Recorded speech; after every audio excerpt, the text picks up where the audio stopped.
Okay, for those of you who don't know what the Oculus Quest is, it's a completely standalone wireless room scale VR headset with high resolution display.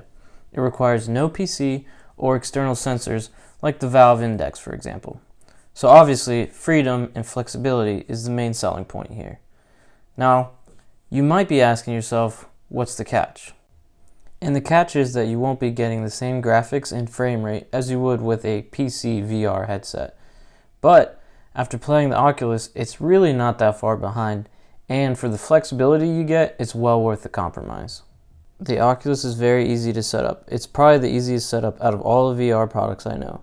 Before letting you play, the Quest will make you create a safe area called the Guardian, which will help warn you if you're about to run into anything.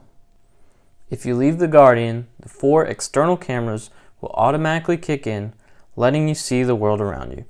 I was impressed by the camera's ability to display everything in real time. To demonstrate how good it was, I lit a candle.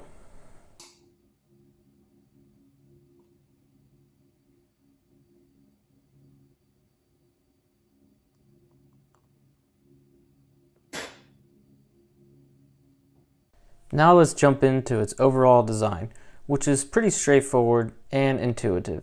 The straps are adjustable on both sides and at the top, so with a few adjustments they can fit pretty much anyone. On the bottom you have the volume control, and to the left you have the lens adjuster.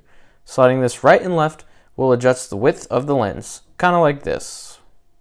One very important thing I want to mention about the lenses is that they never get fogged up, which is extremely important, and I think Oculus did a good job perfecting this on the Quest. Now moving on to the controllers. The controllers feel pretty light and natural in your hands. I also enjoy the texture of the controller too. I think it provides a good amount of grip. The controller has the ability to track your thumb and pointer fingers independently, and they also vibrate, which adds an extra level of immersion, especially when you're holding something like, I don't know, a lightsaber. The Quest does a good job tracking your controllers. It can even track objects behind your back despite not having any sensors through the use of its predictive software, kind of like this lightsaber. The Oculus does have built-in spatial audio, which is surprisingly good at giving you a somewhat surround sound feeling, but they're not the loudest. I think they're fine in a quiet room, but if you have other people around you making noise, I would definitely recommend plugging in your favorite headphones to get the best audio experience. The battery life lasts anywhere between 2 to 3 hours depending on what you're doing, which in my opinion is plenty of time, because personally if I play a little longer than 2-3 hours, I start feeling a little dizzy. But if you're not as sensitive as I am, then you can play for as long as you want just by plugging them in. Now, as of 2020, Oculus has added 2 new amazing features to the Quest. The first one being hand tracking, which lets you interact with VR objects without a controller.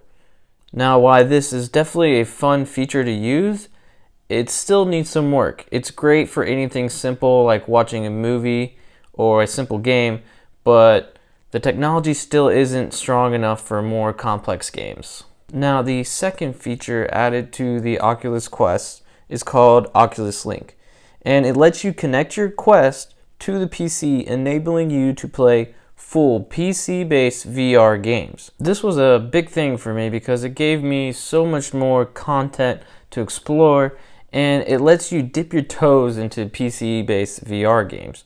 The only caveat is you will have to buy a high-quality USB 3 cable or the official Oculus Link cable. And as always, I will leave a link in the description just so you guys don't have to waste your time searching for it. So why should you or shouldn't you buy the Oculus Quest? Well, I think the Oculus Quest is perfect for anyone who might be hesitant about the whole VR experience. I think it's probably best for first-time VR users, especially those who don't have a powerful PC. It offers a great immersive experience with plenty of flexibility. It's definitely the more social VR option because you can literally take it to your friend's house and instantly show them the magic of VR. So why shouldn't you get it? Well, if you already have a good PC and you don't mind literally being plugged into it, then I would recommend getting the Oculus Rift. Or if you do mind being plugged in, but you have $1,000 laying around, then I would recommend the Valve Index. As you can see, they all have their ups and downs. You just have to decide where you want to make the compromise. Anyways, I hope you found this video helpful. Please don't forget to like, comment, and subscribe. And I will see you guys next time.